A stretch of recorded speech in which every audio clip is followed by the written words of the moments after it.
ನಿನ್ನೆ ಅಹಮದಾಬಾದ್ನಲ್ಲಿ ಒಂದು ದೊಡ್ಡ ದುರಂತ ಆಯಿತು.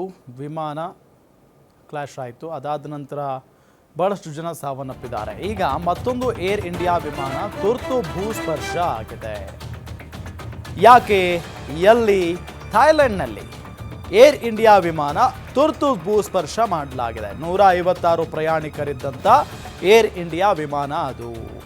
ವಿಮಾನದಲ್ಲಿ ಬಾಂಬ್ ಇದೆ ಎಂಬ ಬೆದರಿಕೆ ಬಂದಂಥ ಹಿನ್ನೆಲೆಯಲ್ಲಿ ಥೈಲ್ಯಾಂಡ್ನ ಫುಕೆಟ್ ವಿಮಾನ ನಿಲ್ದಾಣದಲ್ಲಿ ತುರ್ತು ಭೂಸ್ಪರ್ಶ ಮಾಡಲಾಗಿದೆ. ಫುಕೆಟ್ನಿಂದ ದೆಹಲಿಗೆ ಬರ್ತಾ ಇದ್ದಂಥ ಏರ್ ಇಂಡಿಯಾ ವಿಮಾನ AI-37 ಅಂಡಮಾನ್ ಸಮುದ್ರದ ಮೇಲೆ ತಿರುವು ಪಡೆಯುತ್ತೆ. ವಿಮಾನ 20 ನಿಮಿಷಗಳ ನಂತರ ಫುಕೆಟ್ನಲ್ಲಿ ಸುರಕ್ಷಿತವಾಗಿ ಲ್ಯಾಂಡಿಂಗ್ ಮಾಡಲಾಗುತ್ತೆ. ನೋಡಿ, ನಿನ್ನೆ ತಾನೇ ದೊಡ್ಡ ಅವಘಡ ಸಂಭವಿಸಿದೆ. ಏರ್ ಇಂಡಿಯಾ ವಿಮಾನ ಅಪಘಾತಕ್ಕೀಡಾಗಿರೋದು. 241 ಜನ ಬಲಿಯಾಗಿದ್ದಾರೆ. ಜೊತೆಗೆ ಹಾಸ್ಟೆಲ್ನಲ್ಲಿದ್ದಂಥ 24 ಜನ ವಿದ್ಯಾರ್ಥಿಗಳು ಬಲಿಯಾಗಿದ್ದಾರೆ. ಸೊ ಟೋಟಲ್ 265 ಜನ ಬಲಿಯಾಗಿದ್ದಾರೆ. ಇದೆಲ್ಲದರ ನಡುವೆ ಇನ್ನೊಂದು ಸುದ್ದಿ, ಏರ್ ಇಂಡಿಯಾ ವಿಮಾನ ತುರ್ತು ಭೂಸ್ಪರ್ಶ ಆಗಿರೋದು ಥಾಯ್ಲೆಂಡ್ನಲ್ಲಿ. ಯಾಕೆ ಅಂದರೆ 156 ಜನ ಪ್ರಯಾಣಿಕರಿದ್ದಂಥ ಏರ್ ಇಂಡಿಯಾ ವಿಮಾನ ಇದು.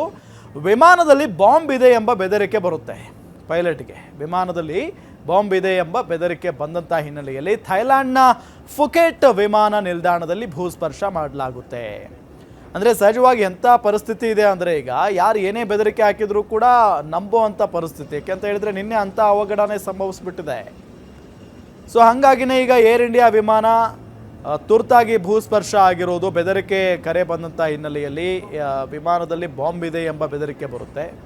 ಥೈಲ್ಯಾಂಡ್ನ ಫುಕೆಟ್ ವಿಮಾನ ನಿಲ್ದಾಣದಲ್ಲಿ ಭೂಸ್ಪರ್ಶ ಮಾಡಲಾಗಿದೆ. ಫುಕೆಟ್ನಿಂದ ದೆಹಲಿಗೆ ಬರ್ತಾ ಇತ್ತು ಏರ್ ಇಂಡಿಯಾ ವಿಮಾನ ಅನ್ನೋದು ಗೊತ್ತಾಗ್ತಾ ಇರುವಂಥ ವಿಚಾರ.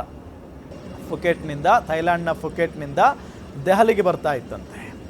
ಅಂಡಮಾನ್ ಸಮುದ್ರದ ಮೇಲೆ ವಿಮಾನ ತಿರುವನ್ನು ಪಡೆದುಕೊಳ್ಳುತ್ತೆ. ಈ ಬೆದರಿಕೆ ಬಂದ ನಂತರ ಅಂಡಮಾನ್ ಸಮುದ್ರದ ಮೇಲೇನೆ ತಿರುವನ್ನು ಪಡೆದುಕೊಂಡು 20 ನಿಮಿಷಗಳ ನಂತರ ಫುಕೆಟ್ನಲ್ಲಿ ಸುರಕ್ಷಿತವಾಗಿ ಲ್ಯಾಂಡಿಂಗ್ ಮಾಡ್ತಾರೆ.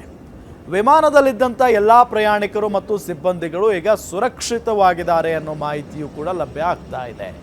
ಇದೆಲ್ಲದರ ನಡುವೆ ಈಗ ತನಿಖೆಯೂ ಕೂಡ ಜೋರಾಗಿ ನಡೀತಾ ಇದೆ. ಯಾರು ಯಾಕೆ ಕರೆ ಮಾಡಿದ್ರು ಮತ್ತು ಬಾಂಬ್ನ ಬೆದರಿಕೆಯನ್ನು ಯಾಕೆ ಹಾಕಿದ್ರು ಅಂತ ಹೇಳಿ.